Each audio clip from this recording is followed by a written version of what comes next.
Assalamualaikum dan salam Malaysia Madani. Penonton, bersama saya Munawar Azmi, pastinya dalam ruangan 1 jam pada hari ini untuk kita berbicara berkenaan satu topik yang sangat penting, iaitu tajuk yang menjadi tunjang ataupun sektor yang menjadi tunjang kepada tulang belakang negara, iaitu sektor agro makanan.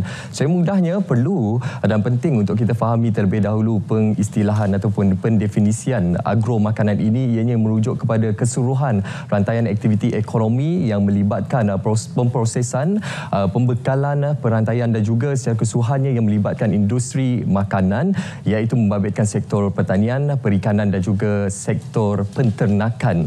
Jadi penting juga untuk kita fahami apa yang ingin kami kongsikan kepada anda, khususnya dari segi pencapaian negara di bawah Kementerian Pertanian dan juga Keterjaminan Makanan.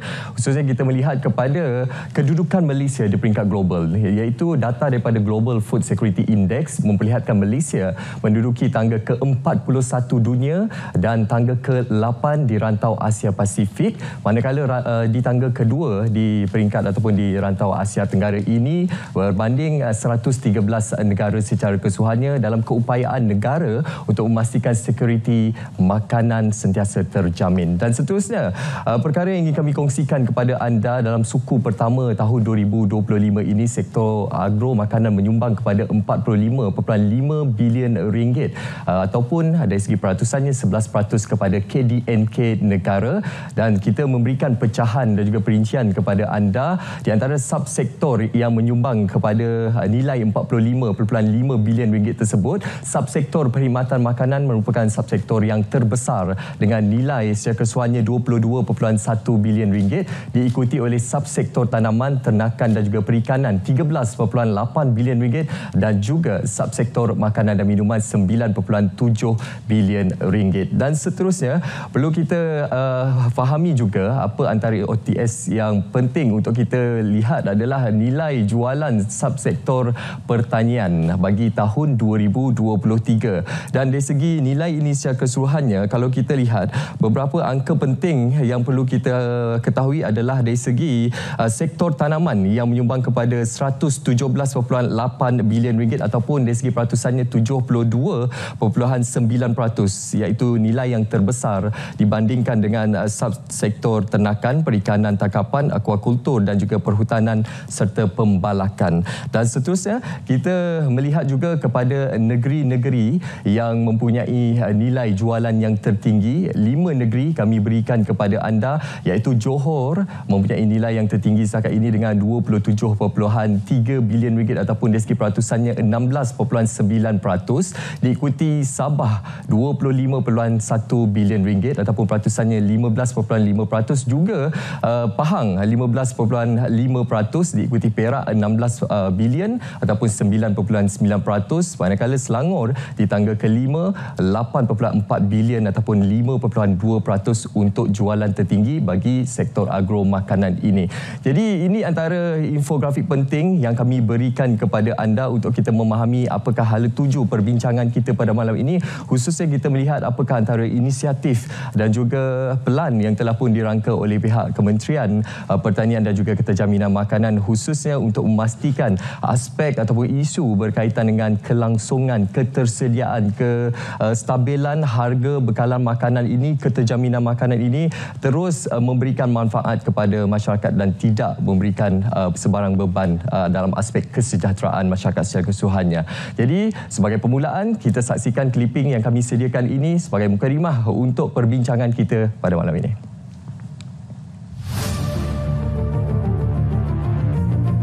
Sektor agro makanan bukan sekadar menyentuh soal pengeluaran hasil tani, tetapi ia adalah asas penting kepada kelangsungan hidup rakyat dan daya tahan negara.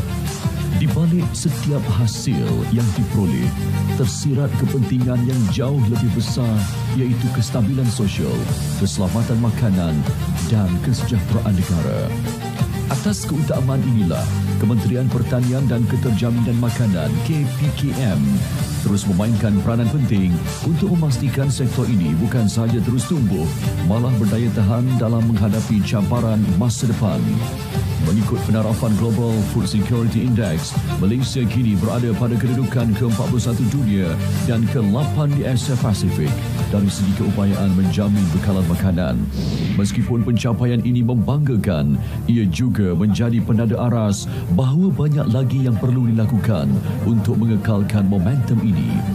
Dalam konteks pertumbuhan ekonomi, sektor agromakanan merekodkan peningkatan 4.19% pada tahun 2024 sekaligus menyumbang hampir 11.5% kepada KDNK negara. Angka ini bukan sahaja menunjukkan kekuatan sektor ini, malah menggambarkan potensinya sebagai salah satu pemacu utama ekonomi negara. Walau bagaimanapun jurang antara import dan ekspor agromakanan negara masih membimbangkan. Pada tahun 2024, nilai import agromakanan mencecah 93.7 bilion ringgit, sedangkan ekspor hanya sekitar 54.3 bilion ringgit. Situasi ini menimbulkan cabaran yang memerlukan pelaksanaan strategi menyeluruh bagi meningkatkan ekspor produk pertanian dan agromakanan negara, terutamanya yang bernilai tinggi. Bicara naratif malam ini meneliti usaha penting pihak Kementerian Pertanian dan Keterjaminan Makanan dalam merancangkan industri agromakanan.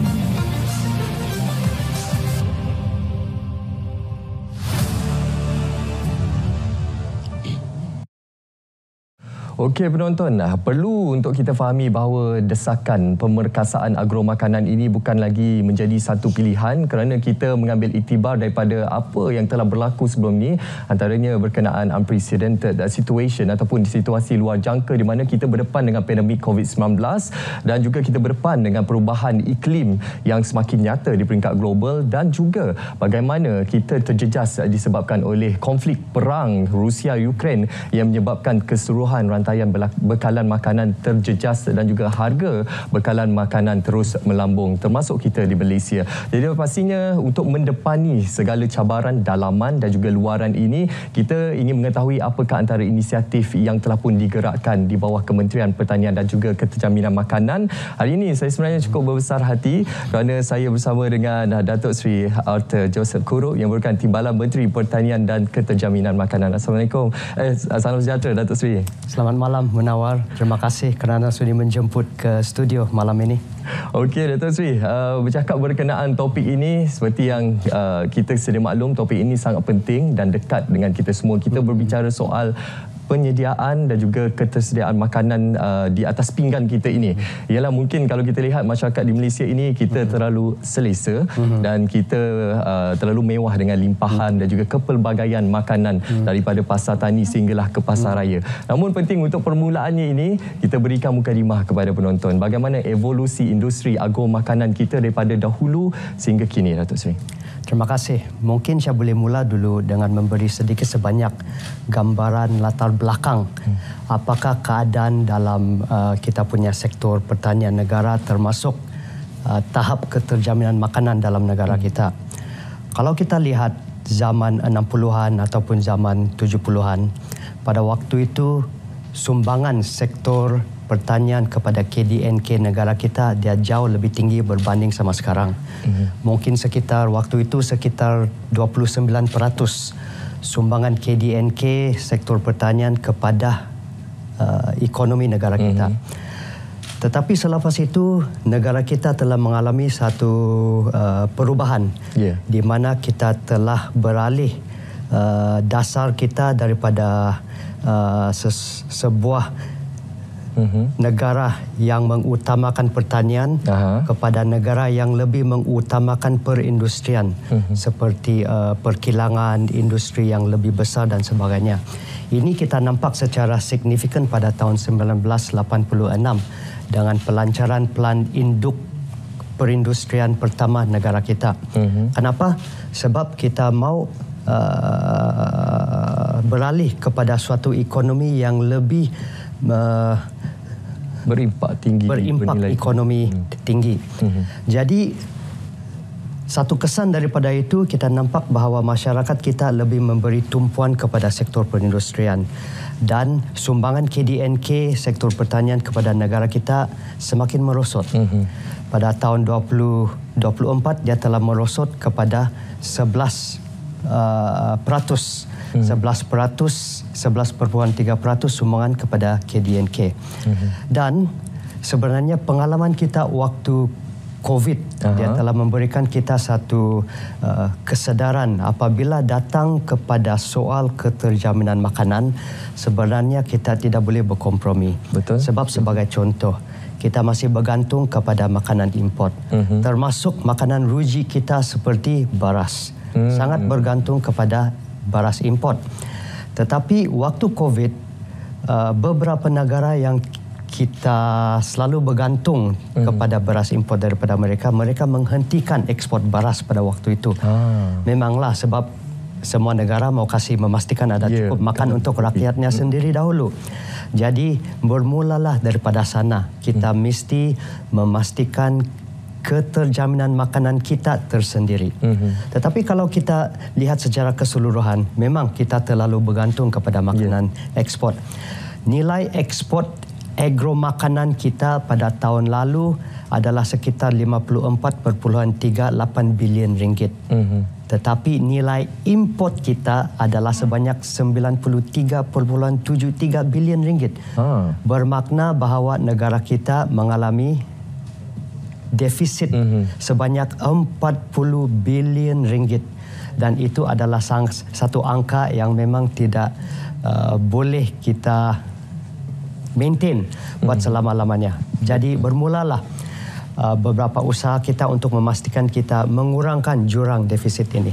Okey, itu yang akan kita berikan pencerahan kepada masyarakat. Bagaimana untuk kita memahami hala tuju yang telah digerakkan oleh Kementerian Pertanian dan Keterjaminan Makanan untuk kita mengurangkan defisit imbangan di antara ekspor dan juga import ini.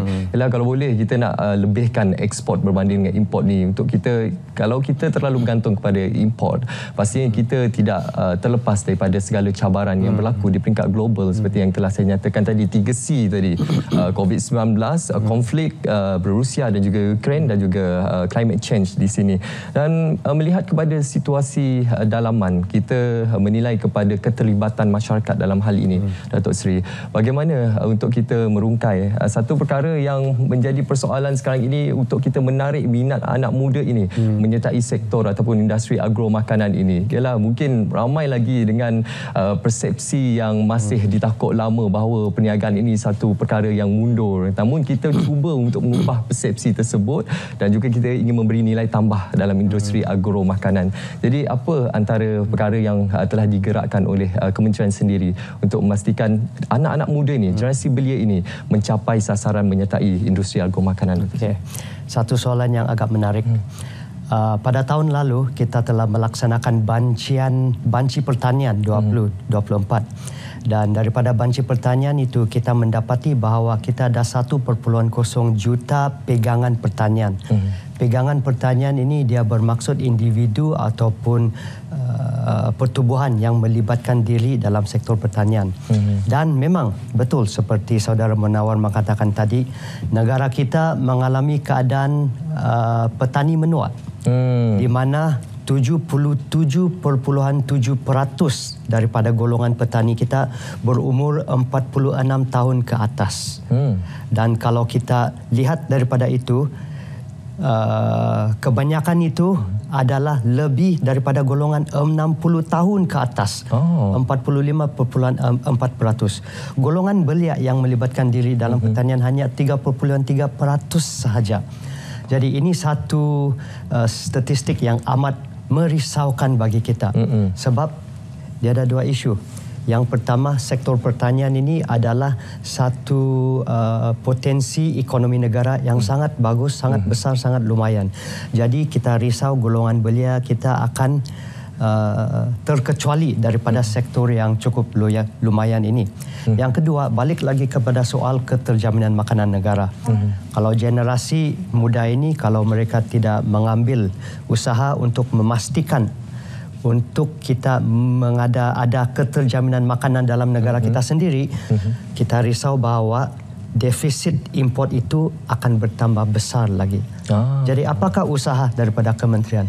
Yang pertama, kementerian ini kita kena mengenal pasti apakah masalah-masalah yang dihadapi oleh golongan belia untuk menceburi bidang pertanian. Kita sudah buat banyak survei termasuk dalam kajian melalui Banci Pertanian. Yang pertama, kurang keminatan dalam bidang pertanian. Mungkin ini ada kaitan sama persepsi. Persepsi bahawa sektor pertanian ini kalau saya jadi petani, pertama dia tidak glamour. Saya kena turun padang, menjemur di matahari, kaki kasut berlumpur semua. Tetapi sebenarnya sektor kerja pertanian ini dia bukan seperti dulu. Kurang sudah orang turun berlumpur, pegang cangkul dan sebagainya. Kita sedang beralih kepada zaman pertanian moden melalui pertanian pintar, IoT, menggunakan mesin seperti drone dan sebagainya. Yang pertama, dia mengurangkan hard labor on the ground. Yang kedua, dia meningkatkan kecekapan. Contoh kalau dulu untuk kita pergi membajak, mungkin kerja itu membajak 1 ekar memerlukan masa 3 hari. Sekarang dia boleh disahkan dalam 3 jam, duduk dalam rumah, dalam bilik aircon melalui handphone. Inilah beberapa pendekatan teknologi baru yang kita ingin memperkenalkan kepada golongan belia. Yang kedua, contoh, masalah akses kepada tanah. Masalah akses kepada tanah ini sebenarnya dia ada kait rapat dengan keminatan. Contoh generasi baru, apabila dia mewarisi tanah daripada ibu bapa dan sebagainya, ada beberapa adik-beradik. 10 ekar, dia dibagikan kepada adik-beradik. Ada separuh yang mau jual tanah tersebut, ada separuh yang mungkin mau buat pembinaan dan sebagainya. Jadi dia tidak ada hala tuju yang jelas. Jadi kita punya acreage untuk pertanian ini, dia semakin kurang daripada satu generasi ke generasi yang seterusnya. Datuk Seri, saya tertarik apa yang telah digerakkan oleh kementerian sendiri untuk menggalakkan penglibatan generasi muda khususnya dalam industri agromakanan. Yang paling utama adalah untuk bagaimana kita meremajakan industri agromakanan ini, dan pastinya Datuk Seri tadi ada menerangkan berkenaan untuk kita menepis persepsi negatif, dan juga selepas ini berkenaan dengan penglibatan anak muda ini, saya yakin anda juga ingin tahu apakah antara inisiatif yang digerakkan, khususnya mungkin ada anak muda dekat luar sana mempunyai tanah tapi tidak mempunyai modal untuk memajukan sektor agromakanan ini. Semuanya selepas ini dalam perbincangan kita berkenaan memperkasa sektor agromakanan. Jangan ke mana-mana, tu setia bersama kami dalam Bicara Naratif.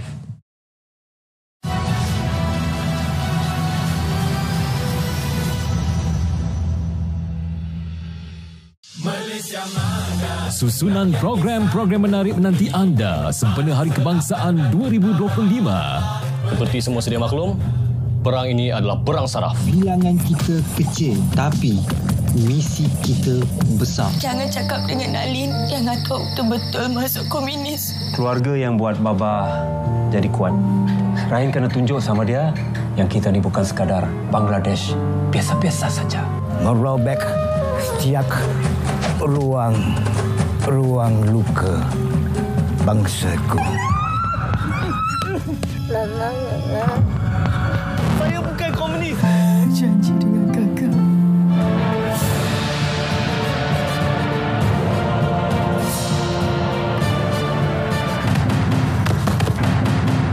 Ni keris hitam ke pakcik? Aku Ungku Munirah, Ungku Ibrahim. Kalau kau rasa aku menggugat Inggeris, baik. Aku bertanggungjawab. Mewarnaimu hanya di TV1.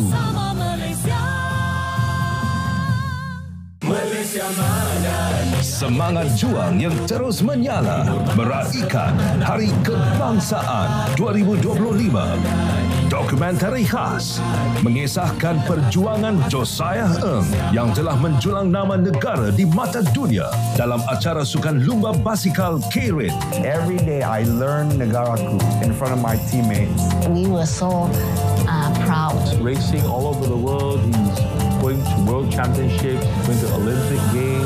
Josiah Ng, Kayuhan Legasi Negara, Jumaat 29 Ogos, 10.30 malam.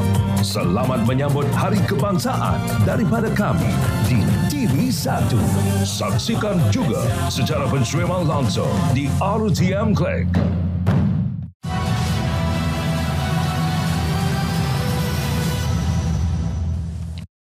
Ya, kembali sama kami dalam Bicara Naratif. Tajuk yang kami bawakan pada malam ini adalah berkenaan merancakkan industri agro makanan. Hari ini kita bersama dengan Datuk Seri Arthur Joseph Kuro, Timbalan Menteri Pertanian dan Keterjaminan Makanan.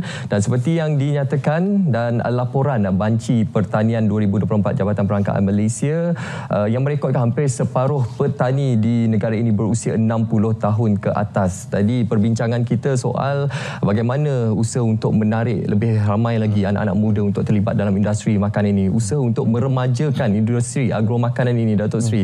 Apa lagi antara langkah strategik untuk menarik mereka supaya mereka tahu bahawa bidang ini bukan lagi bidang konvensional, tradisional, tetapi bidang yang lebih moden menggunakan teknologi yang canggih sekarang ini, Datuk Seri.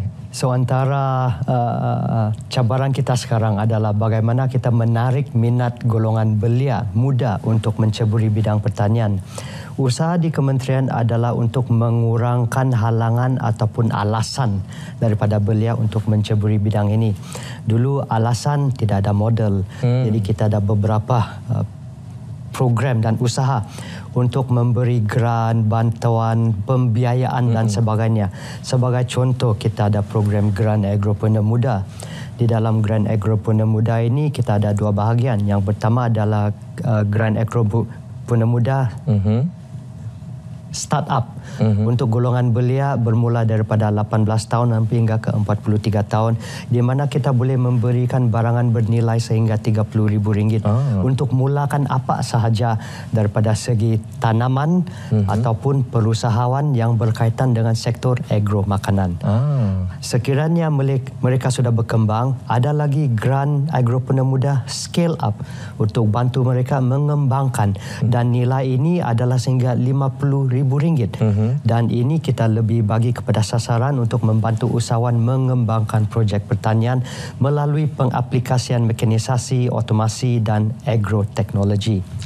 Selain daripada itu, kita juga menawarkan beberapa kursus. Sebagai contoh, kita ada 16 institut latihan bertauliah di bawah Kementerian Pertanian, di mana kita menawarkan program-program TVET dalam bidang pertanian dan agro makanan. Kesemua kos pengajian ini termasuk yuran, penginapan, makan minum, allowance, semua akan ditanggung sepenuhnya oleh kerajaan. Dan biasanya orang ada persepsi, kalau saya ambil kursus TVET ini dalam bidang pertanian ada peluang pekerjaan tak? Of course ada. Kita punya kajian telah menunjukkan bahawa kebolehpasaran graduan-graduan TVET kita sangat-sangat tinggi. Daripada tahun 2022, dia telah meningkat daripada 70.3% kebolehpasaran hingga ke 81.23% kebolehpasaran pada tahun yang lalu. Dalam beberapa bidang dia lebih tinggi. Sebagai contoh, sektor poultry ataupun unggas 100%, sektor ruminan 93%, penyelenggaraan jentera 92% dan seterusnya. Bermakna bahawa graduan TVET dalam sektor pertanian tidak sebenarnya perlu risau tentang peluang pekerjaan. Ada juga pelatih kita, waktu dia masih dalam kursus itu sudah dia ditawarkan peluang pekerjaan yang menunggu dia habis kursus saja. Jadi maksud dia memang ada peluang pekerjaan dalam bidang TVET pertanian. Okey, bercakap berkenaan usahawan muda ni, kalau kita tengok dari segi apa yang dipaparkan di berita-berita sekarang ini, kita nak lihat ramai sebenarnya anak-anak muda yang dah menjadi jutawan disebabkan terlibat dalam industri agro makanan ini. Dan Datuk Seri, tadi Datuk Seri menerangkan berkenaan Grant Agropreneur Muda. Setakat hingga ke hari ini, bagaimana dari segi pencapaian prestasinya? Kalau boleh kita pecahkan untuk lingkungan umur, dari segi keterlibatan dan juga bagaimana anak-anak muda ini memanfaatkan segala peluang yang diberikan oleh pihak kerajaan. Okey, kita sentiasa cuba cari cara untuk membantu, memudahkan permohonan tersebut. Grant Agropreneur Muda ini dia boleh dipohon secara atas talian sudah sekarang, dan kita ada pegawai-pegawai di setiap peringkat negeri yang boleh turun padang untuk melawat projek pertanian tersebut. Pada tahun yang lalu kita telah meluluskan 815 agropreneur muda melalui Grand Agropreneur Muda startup dan 50% daripada usahawan itu telah berjaya meningkatkan pendapatan mereka dan 30% daripada golongan usahawan muda itu telah mencapai julat pendapatan RM2,000 hingga RM5,000. Dan pada tahun 2024 juga kita ada 3 penerima Grand Agropreneur Muda Scale Up dengan nilai keseluruhan RM150,000. Dan peruntukan itu ada tiap-tiap tahun, cuma tunggu golongan belia kita memohon sahaja. Jadi kepada golongan belia semuanya, tak ada lagi alasan sebenarnya yang menyatakan tak ada modal untuk memulakan perniagaan pertanian ini. Sebenarnya semuanya tersedia untuk anda di bawah Kementerian Pertanian dan juga Keterjaminan Makanan melalui GAM ini, Grand Entrepreneur Agro. Pastinya kita berlihat kepada perkara ini sebagai satu platform yang sangat penting untuk anak muda yang melalui Grand Agropreneur Muda ini. Dan Datuk Seri berbalik kepada apa yang Datuk Seri nyatakan di awal perbincangan tadi, iaitu bagaimana usaha pihak kerajaan khususnya di bawah Kementerian Datuk Seri sendiri untuk mengimbangi defisit ekspor dan import ini. Jadi apa antara langkah-langkah strategik yang telah dilaksanakan bagi memenuhi kehendak ini dan juga memastikan kesejahteraan ini terus berlangsung untuk kejaminan makanan? Okey. So seperti mana kita nyatakan tadi, defisit perdagangan agro makanan kita masih terlalu tinggi. So kita lihat ini secara ada 2 aspek. Yang pertama, keterjaminan makanan. Keterjaminan makanan itu untuk memastikan kecukupan makanan bagi rakyat Malaysia. Kita fokus kepada barangan makanan keperluan asas. Yang paling utama makanan ruji kita, beras. Kadar sara diri beras dalam negara kita sekarang sekitar 55%. Kita masih bergantung kepada beras import. Sasaran kita menjelang tahun 2030 adalah untuk meningkatkan itu kepada 80%.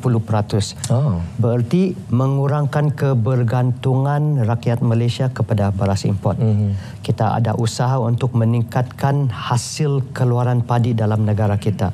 Meluaskan sawah-sawah padi, meningkatkan infrastruktur, meningkatkan kecekapan penanaman menggunakan model seperti ala sekincan dan sebagainya, di mana sudah terbukti kita dapat meningkatkan hasil daripada 6-7 metrik tan per hektar boleh sampai 10 dan pernah juga sampai 12 metrik tan per hektar. Agak luar biasa tetapi boleh dicapai sekiranya infrastrukturnya bagus, sumber air diurus dengan baik, menggunakan varieti benih yang lebih cekap dan sebagainya. Saya yakin negara kita boleh mencapai kadar sara diri 80% untuk padi dan beras.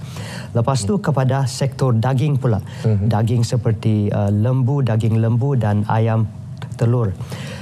Sekarang kadar sara diri bagi sektor ruminan daging lembu di negara kita sekitar 16%. Kita mempunyai sasaran untuk meningkatkan itu kepada 50% menjelang tahun 2030 melalui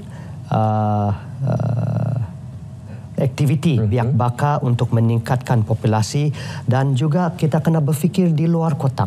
Berfikir di luar kotak ini bermaksud kita menggunakan pendekatan yang baru. Sebagai contoh, pada tahun lalu kita telah mengenal pasti satu projek ternakan lembu di Sabah, Sawit Kinabalu contoh, yang telah dapat mengurus pembiakbakaan dan peningkatan populasi ini dengan baik dengan menggunakan kaedah artificial insemination. Maka kita telah memberikan peruntukan, kita telah salurkan sebanyak 15 juta kepada Sawit Kinabalu pada tahun lalu untuk mengimport beberapa lembu yang special daripada negara luar dan melaksanakan artificial insemination untuk meningkatkan populasi lembu. Yang kedua, kita kena bagi perhatian juga untuk memperkasakan industri aquakultur dalam sektor perikanan. Sebab kita mempunyai sasaran di mana aquaculture ini akan menyumbang sebanyak 40% kepada sektor perikanan dalam negara kita. Sebenarnya sektor perikanan di dalam negara kita sudah mempunyai kadar salah diri yang agak tinggi, 90%. Tapi kita ingin memperkasakan lagi supaya boleh ekspor, dan juga dia menjadi satu sumber protein yang sangat baik untuk negara kita. Okey, itu berkaitan dengan keterjaminan makanan. Beras, daging, makanan laut, ikan dan sebagainya. Tetapi sebenarnya kita kena melihat secara lebih drastik bagaimana untuk mengurangkan jurang defisit itu. Itu adalah untuk mengenal pasti buah-buahan yang boleh diekspor yang bernilai tinggi. Ini kita masuk kepada cerita durian dan juga nanas. Okey, sebelum Datuk Seri menyentuh berkenaan cerita durian dan juga nanas, iaitu produk pertanian yang bernilai tinggi yang membawa pulangan yang sangat lumayan kepada negara kita, kita akan berehat seketika, Datuk Seri. Kita sambung perbincangan seketika nanti bersama dengan Datuk Seri dalam tajuk yang kami bawakan adalah memperkasa sektor agro makanan negara. Jangan ke mana-mana.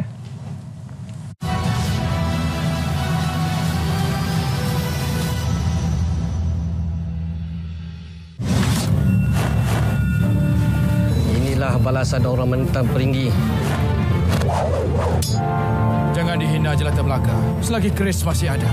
Keris ni macam keris hitam bersepa emas. Semangat Bulu Balang Melayu. Hidup dan mati hamba tetap berjuang. Mana mungkin orang-orang Kulau dapat mengawal semua tempat, Tuan. Bagai belum bercambah sudah mau berputih. Jati tetap jati, walau cuma berdaun sehelai. Selamat Hari Kebangsaan 2025. Malaysia Madani, rakyat disantuni. Liga Super Malaysia 2025-2026. Musim baharu, wajah baharu. Kini kembali dengan aksi yang lebih membara. Menggegar pentas utama bola sepak Malaysia. Nantikan pertembungan demi pertembungan dalam mengungguli tangga terbaik Liga. Nantikan ledakan aksinya bersama RTM, rakan penyiar.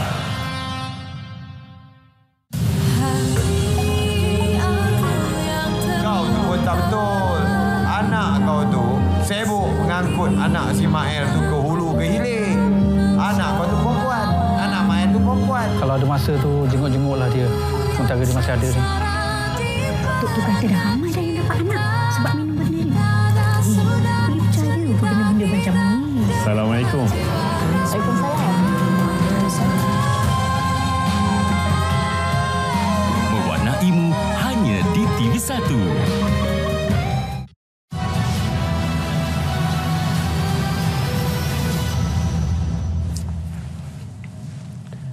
Okey penonton, masih lagi bersama kami dalam Bicara Naratif. Topik yang kami bawakan adalah bagaimana usaha pihak kerajaan khususnya di bawah Kementerian Pertanian dan Keterjaminan Makanan untuk merancakkan lagi industri agro makanan. Masih lagi bersama dengan Datuk Seri Arthur Joseph Kurup.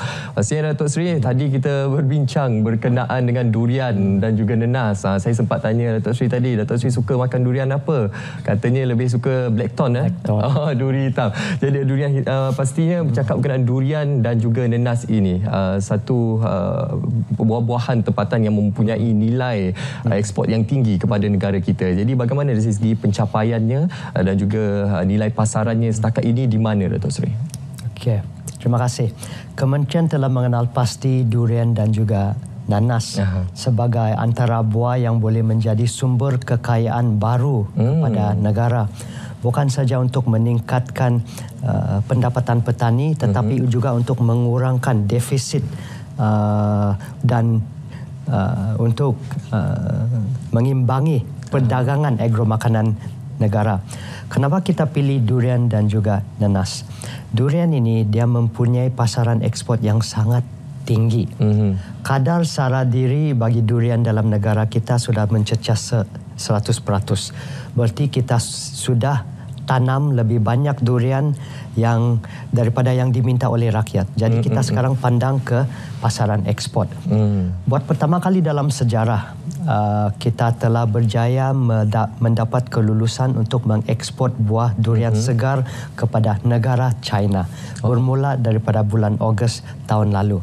Dan apabila kita hantar buah kita ke sana, kita dapati bahawa buah itu sangat-sangat laku. Dan hanya setakat ini hanya sekitar 1% saja daripada penduduk negara China yang pernah menikmati buah durian kita. Jadi masih ada beratus-ratus juta lagi pasaran pelanggan yang menunggu buah durian daripada kita. Jadi pesanan saya kepada petani dan peladang durian, tanamlah sebanyak-banyaknya. Memang permintaan itu tetap ada. So pada tahun lalu kita berjaya mengekspor sebanyak 413 metrik tan durian segar dengan nilai 25 juta ringgit. Dan sasaran kita adalah untuk mengekspor sehingga 1.8 bilion ringgit menjelang tahun 2030. Satu pasaran yang sangat besar. Berkaitan pula dengan buah nanas, ini juga satu buah yang mempunyai permintaan yang sangat tinggi termasuk di pasaran ekspor. Kalau kita tengok negara jiran, beberapa negara jiran kita, diorang memang volume ekspor diorang sangat-sangat tinggi. Tetapi kualiti mereka tidak boleh lawan dengan kualiti buah nanas dalam negara kita. Terutamanya MD2.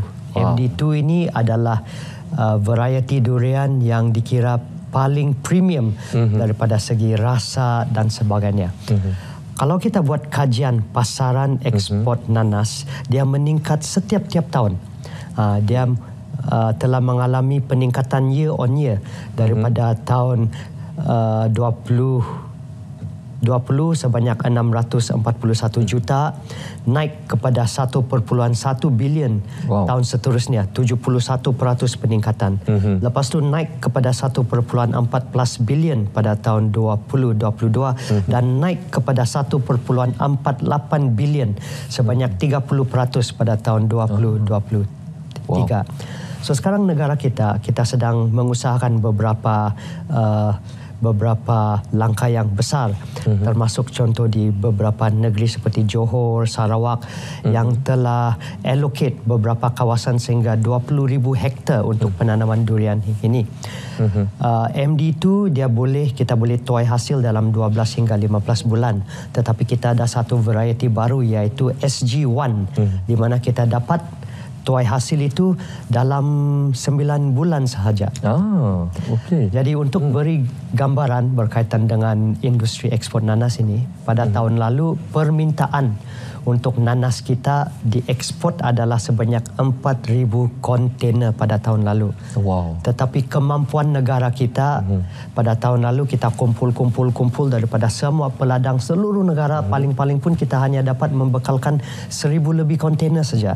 Jadi itu memberi satu gambaran berapa besar pasaran ekspor nanas yang masih sedang menunggu kita. Jadi kedua-dua ini, durian dan nanas, dia lebih kepada soal sumber kekayaan baru kepada petani dan sumber pendapatan yang baru untuk negara kita mengimbangi perdagangan yang sedang defisit sekarang. Okey, saya suka bila Datuk Sri menyentuh berkenaan durian dan juga nanas merupakan sumber kekayaan baru negara kita. Lagi-lagi bila Datuk Sri menyatakan pasaran China yang sangat luas dan juga besar, anda bayangkan bagaimana untuk kita ni pengeluar durian ni untuk menampung keperluan permintaan yang semakin meningkat di negara China tersebut, pastinya akan terus menjadikan ini sebagai sumber kekayaan yang perlu terus kita perkasakan. Dan Datuk Sri, kalau dari tadi kita asyik bercerita berkenaan dengan industri pertanian, sekarang ini kita nak beralih kepada subsektor yang lainnya, iaitu berkenaan subsektor penternakan dan perikanan negara kita. Bagaimana dari segi pencapaian setakat ini, dari segi SSR-nya bagaimana, Datuk Sri? Terima kasih. Kalau di subsektor ternakan, dia masih juga sektor yang agak besar, walaupun kadar sara diri kita masih banyak yang perlu ditingkatkan. Pada tahun yang lalu, sumbangan kepada KDNK negara daripada subsektor ternakan ini adalah sebanyak 17.44 bilion ringgit, iaitu sebanyak 1.0% sumbangan kepada KDNK. Dan kebanyakan ini, majoriti ini datang daripada industri lembu dan kerbau dan seterusnya ayam dan juga susu segar. Kita memerlukan usaha untuk meningkatkan lagi ini. Dia adalah soal keterjaminan makanan negara. Berkaitan pula dengan ayam dan telur. Bagi ayam ini kita sedang beralih kepada sistem reban tertutup, di mana kita dapat meningkatkan hasil daripada itu yang telah menunjukkan dia meningkatkan kecekapan daripada itu. Okey, beralih pula kepada subsektor perikanan. Subsektor perikanan ini masih juga merupakan satu penyumbang sektor sumber protein utama kepada negara kita, khususnya kepada warga nelayan yang sangat ramai. Pada tahun yang lalu, kadar sara diri sektor perikanan dalam negara kita agak tinggi, iaitu 90.7% dengan nilai sebanyak 16.95 bilion ringgit. Dan satu fakta yang menarik adalah negara kita, rakyat Malaysia merupakan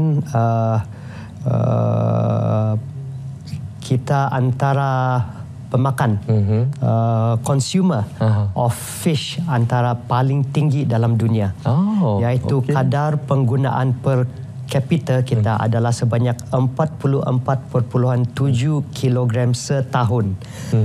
Berarti secara purata setiap rakyat Malaysia makan sekitar 44 kilogram ikan setiap tahun. Berbanding dengan global average hanya sekitar 25 kilogram setahun sahaja. Oh, betul. Bayangkanlah berapa banyak. We are a seafood and a fish consuming nation. Wow. Jadi di dalam sektor perikanan ini pun ada dua bahagian. Satu adalah tangkapan laut, satu adalah aquaculture dan yang ketiga adalah perikanan darat. Dan kita perlu meningkatkan sektor aquaculture kita melalui kaedah seperti di belakang halaman rumah boleh menggunakan biofloat dan sebagainya, dan juga bantu kepada nelayan-nelayan darat juga. Kita ada banyak sumber ikan sungai yang sangat istimewa, sangat sedap seperti ikan patin. Kalau di kawasan saya ada ikan salarong dan sebagainya, dan itu boleh kita meningkatkan lagi sumber pendapatan dan meningkatkan sumber perikanan kepada nelayan dan kepada rakyat negara kita. Okey, itu pencerahan saya rasa lengkap berkenaan dengan industri agro makanan ini dari segi pertaniannya, penternakannya dan juga dari segi perikanannya. Dan pastinya selepas ini kita akan mengetahui berkenaan dengan bagaimana usaha daripada pihak kementerian ataupun kerajaan persekutuan bekerjasama erat bersama dengan kerajaan negeri untuk kita memanfaatkan setiap peluang dan juga ruang yang ada bagi kita memperkasakan sektor ataupun industri agro makanan negara. Kita akan berhenti berehat seketika. Kami akan kembali selepas ini dalam perbincangan yang lebih lanjut untuk anda.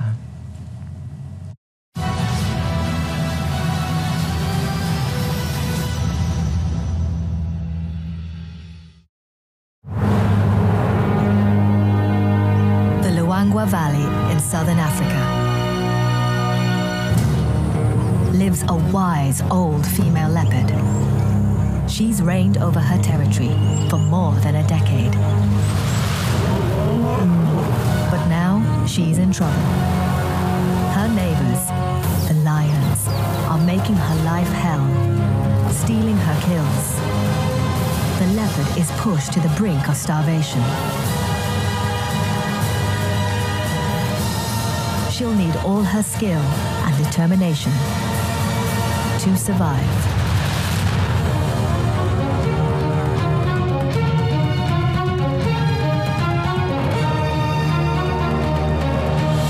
Mewarnaimu hanya di TV1. Susunan program-program menarik menanti anda di TV1 sempena Hari Kebangsaan Ogos ini. Aku, Ungku Munirah, Ungku Ibrahim, bersedia berjumpa pemerintah Jerman penjajah. Kau bantu aku lepaskan Bahari dari tahanan Inggeris. Kalau kau rasa aku menggugat Inggeris, baik. Aku bertanggungjawab. Selamat Hari Kebangsaan 2025. Malaysia Madani, rakyat disantuni. Mewarna Ibu hanya di TV1.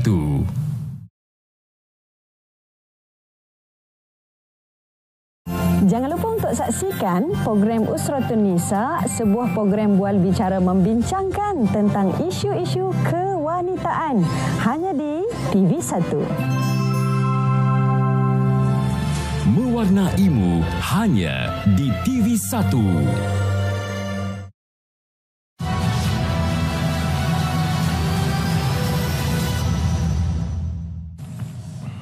Okey penonton, kita masih lagi bersama dengan Yang Berhormat Datuk Seri Arthur Joseph Kurup, Timbalan Menteri Pertanian dan Keterjaminan Makanan. Kita berada di ruang blok terakhir ni, Datuk Seri. Jadi seperti yang saya ajukan tadi, kita nak mengetahui juga apa antara inisiatif kerjasama strategik yang dirangka oleh Kementerian Kerajaan Persekutuan bersama dengan Kerajaan Negeri untuk kita mengoptimumkan penggunaan tanah ini dan kita meneruskan dengan projek-projek berimpak tinggi ni, Datuk Seri. Okey. Antara satu pendekatan kita daripada Kementerian Pertanian adalah bahawa keterjaminan makanan itu adalah tanggungjawab semua. Food security is a shared responsibility. Berarti bahawa kita tidak boleh menangani masalah ini secara bersendirian. Betul. Dasar yang ada di kementerian adalah kita kena bekerjasama dengan semua, termasuk kerajaan negeri. Jadi kerajaan negeri ini memainkan peranan yang sangat penting sebab antara satu kelebihan kerajaan negeri adalah mereka mempunyai tanah. Tanah ini kebanyakannya di bawah bidang kuasa kerajaan negeri. Yang kedua itu mereka lebih rapat dengan golongan-golongan tertentu, masyarakat tertentu di bawah kawasan masing-masing dan mereka tahu apa kelebihan di tempat negeri masing-masing. Jadi pada tahun yang lalu kerajaan kita buat pertama kali telah ada satu kategori program yang dinamakan mengoptimumkan penggunaan tanah kerjasama kerajaan negeri. Pada tahun lalu kita diperuntukkan sebanyak 150 juta ringgit dan ini kita agihkan kepada semua kerajaan-kerajaan negeri dalam negara Malaysia. Kita telah berjaya melaksanakan 97 projek yang dikenal pasti sendiri oleh kerajaan negeri. Kerajaan negeri yang memohon kita bagi peruntukan, mereka melaksanakan secara quick win. Bermaksud kita kena nampak hasil yang cepat dalam tahun yang semasa. Program tahun lalu sangat berjaya. Maka pada tahun ini kita telah melipat gandakan peruntukan itu kepada 300 juta. Dan setakat ini kita telah meluluskan sebanyak 264 projek kepada semua negeri dalam negara Malaysia. Okey, bercakap berkenaan usaha sama, kerjasama strategik bersama dengan kerajaan negeri. Macam OIB sendiri daripada Sabah, pastinya kita ingin mengetahui apa inisiatif yang telah digerakkan. Kalau kita lihat Sabah berada di tempat kedua dengan negeri nilai jualan tertinggi 15.5%. Apa lagi potensi yang boleh diteroka di negeri Sabah? Terima kasih kerana tanya berkaitan Sabah. Sabah ini sebuah negeri yang sangat besar dan mempunyai potensi khususnya dalam sektor pertanian yang sangat tinggi. Pada tahun lalu, sumbangan sektor pertanian kepada KDNK Negeri Sabah adalah sebanyak 84.3 bilion ringgit. Dan ada beberapa kelebihan di Sabah. Kita telah mencapai kadar sara diri yang agak membanggakan dalam beberapa sektor seperti pisang, kelapa, durian, nanas, sayur-sayuran dan tanaman kontan lebih daripada 100%. Ada beberapa bidang tertentu seperti ayam 96%, avokado Sabah yang begitu besar iaitu sebanyak 92%, ruminan sebanyak 72%, tetapi ada beberapa bidang yang agak rendah seperti contoh padi dan juga kopi. Jadi padi ini dia tidak ada kompromi sebab ini makanan ruji kita. Betul. Kita sedang berbincang untuk bagaimana mungkin kita boleh buka jelapang padi yang baru untuk negara yang bertapak di negeri Sabah. Menggunakan tanah yang begitu luas yang masih belum dibangunkan dan juga menggunakan model yang lebih cekap ala Sekincan sebagai contoh. Maka Kementerian Pertanian kita lebih kena bekerjasama mengadakan kerjasama erat dengan Kementerian Pertanian, Perikanan dan Industri Makanan Sabah untuk kita melihat bagaimana kita boleh meningkatkan lagi industri padi beras khususnya di Sabah melalui peningkatan infrastruktur dan sebagainya supaya kita boleh meningkatkan kadar sara diri beras. Satu lagi yang saya ingin sentuh sebagai yang saya sebut tadi melalui industri ruminan melalui sawit Kinabalu yang telah cemerlang dalam meningkatkan populasi lembu, dan kita juga ada ladang Ikoyap yang juga terkenal dengan ladang tenusu di sana. Jadi ada banyak potensi dan kelebihan di Sabah yang kita perlu mengoptimumkan sebab Sabah juga ingin menjadi antara penyumbang besar kepada sektor pertanian dan agromakanan negara kita. Okey, ini merupakan satu platform yang terbaik sebenarnya khususnya untuk generasi muda. Betul. Dato' Sri kan boleh berkunjung dan bertemu bersua muka bersama dengan pihak daripada agensi dan juga Kementerian Pertanian dan Kejaminan Makanan khususnya bagaimana nak memohon geran-geran yang seperti yang Dato' Sri nyatakan. Dato' Sri, dalam ruang ketika ini sebagai penutuplah untuk perbincangan kita pada hari ini, mungkin ada seruan yang ingin Dato' Sri sampaikan kepada semua usahawan tani di luar sana khususnya kepada generasi muda untuk sama-sama kita memperkasakan industri agromakanan negara pada ketika ini, Dato' Sri. Okey.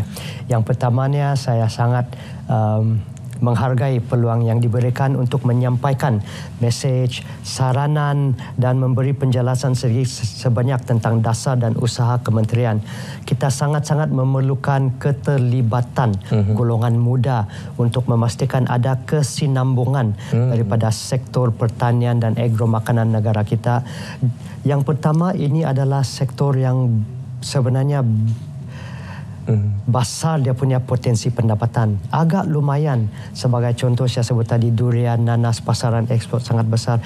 Kita boleh menjadi usahawan yang sangat berjaya, sangat cemerlang dan kita ada banyak sukses story setakat ini yang kita boleh kongsikan di mana kita dalam melahirkan usahawan yang telah menjadi jutawan dan sebagainya.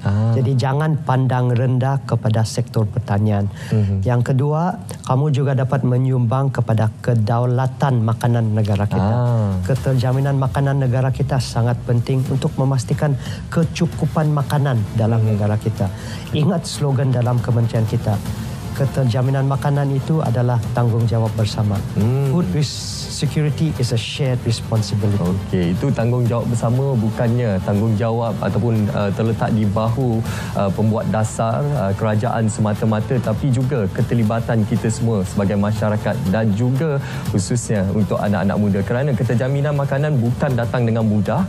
Ianya perlu dirancang, dilindungi dan diperkasa bersama. Tadi kita dah mendengar pelbagai inisiatif yang telah pun digerakkan khususnya di bawah dasar agro makanan 2.0 dan juga pelan tindakan sekuriti makanan negara untuk kita melihat usaha daripada pihak Kementerian Pertanian dan Keterjaminan Makanan melaksanakan pelbagai inisiatif bagi meningkatkan pengeluaran domestik, memperkukuh teknologi pertanian dan mengurangkan kebergantungan kepada import. Terima kasih saya ucapkan kepada Dato' Sri Arthur Joseph Kurup, Timbalan Menteri Pertanian dan Keterjaminan Makanan. Assalamualaikum dan salam Malaysia Madani.